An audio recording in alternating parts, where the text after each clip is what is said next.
Well, I was born in Maryborough Hospital and I grew up in a family that was very proud of our Aboriginal heritage, being Butchulla and coming from the Wandunna clan. So both my parents spoke Butchulla words in the family household, including my father, who was non-Indigenous, and he embraced my mother's culture. And there was one really important cultural object in the house, which was a book written by my great uncle, Uncle Wolfie, and illustrated by my great auntie, Auntie Olga, called The Legends of Moonee Jarl, and that was published in 1964. It's now known to be the first Aboriginal children's book authored by Aboriginal authors. So I come from a cultural background where people value publishing books, and that's happened also with my mother, and she published the Butchulla Dictionary and another publication before that or during that time called The Butchulla People. And then I've had an opportunity to publish as well with my career as an academic, Biting the Clouds and Bakimba Creek Mission, the first Aboriginal experiment. But mostly my career trajectory has been as an artist over 35 years, and I studied in Sydney and then started a career showing in 1988 with Ros Oxley Gallery, mostly pastels on paper, and then I expanded out from that. So I work across different genres like public art, installation, photography, etching, and the list goes on.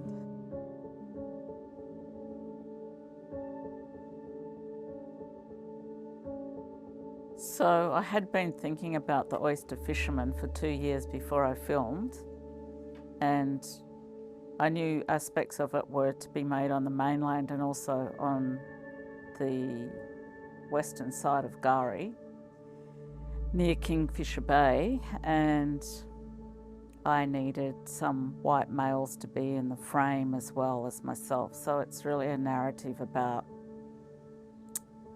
a violence that took place in Queensland on the coast when they used to kidnap Aboriginal men, women and children from locations like Fraser Island and put them on these pearling vessels, and it was pretty prevalent in the 1880s. And it was, once you were taken on board one of those vessels, usually you were not put back where you came from. So once again, it's one of those hidden histories in Queensland that's not very well known or acknowledged or cited. And I wanted to make a work about the taking of Butchulla women from the island and that encounter with fishermen. But also, you know, what used to happen is the oyster fishermen would go and marauding parties to take Aboriginal women as well. So that work, although it talks about a level of forceful violence, I also have to create work that is palatable to a general audience where they will come at it.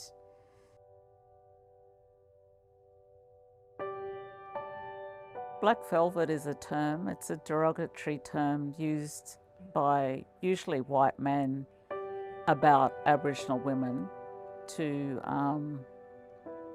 you know, once again, the forceful taking of Aboriginal women for sexual gratification, lust, you know, marauding parties, going out and taking very young girls and for their own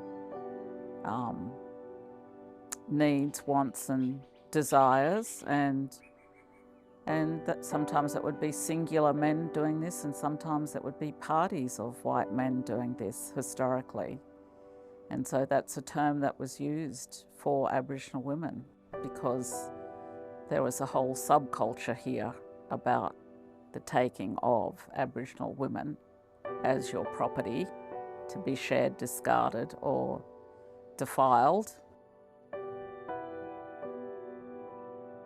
once again, it's working with colonial language and history that's not well known in this country. And of course, my emphasis is in Queensland. So I had an opportunity to be on an artist camp on, I think it was South Stradbroke Island.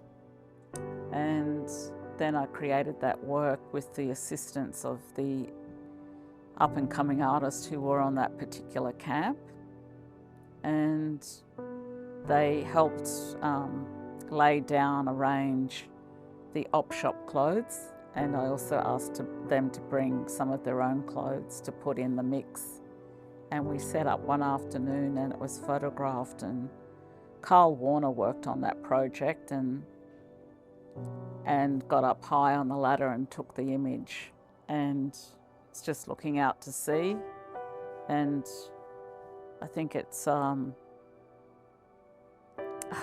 of those things I like to do with discarded clothes is create word pieces on country. Very inexpensive way to make art, except for the photography expense, Starting out in the 80s, I was, in my early 20s, and you're not beholden to anybody, and you have a fire in your belly, and you're much more staunch about what you want to do. And we didn't really have, I'm talking about the artists who formed Bamali Aboriginal Artists Cooperative in Sydney. We didn't really have anyone we could look to. Certainly there were no senior female Indigenous artists who'd, trodden a path with a professional artist career before the likes of, people like, Bronwyn Bancroft, Tracy Moffat, Avril Quayle, myself, Euphemia Bostock came on the scene. So you didn't really have anyone to, be a role model or mentor you. So we were breaking new ground. Now there are 3 and 4 generations who've come after us with established professional art careers, and so that we were sort of creating a new path as professional artists. And I think we've all had exceptional national and international careers. We didn't realise we were making history at the time, but we did make history. And I think it's incumbent upon younger Indigenous artists who are coming up through the ranks, particularly on the east coast of Australia, to understand the history that was created through Bamali Aboriginal Artists Cooperative. And we also were, advocates for the inclusion of Indigenous curators in state institutions like the Art Gallery of New South Wales, like the Museum of Contemporary Art. And if it wasn't for that advocacy, then it would have taken a lot longer for, designated Aboriginal positions to be identified within state art galleries. So I think younger curators have a lot to be thankful for in terms of what Bamali did and how we went about it and established that through the work that we did in the 80s.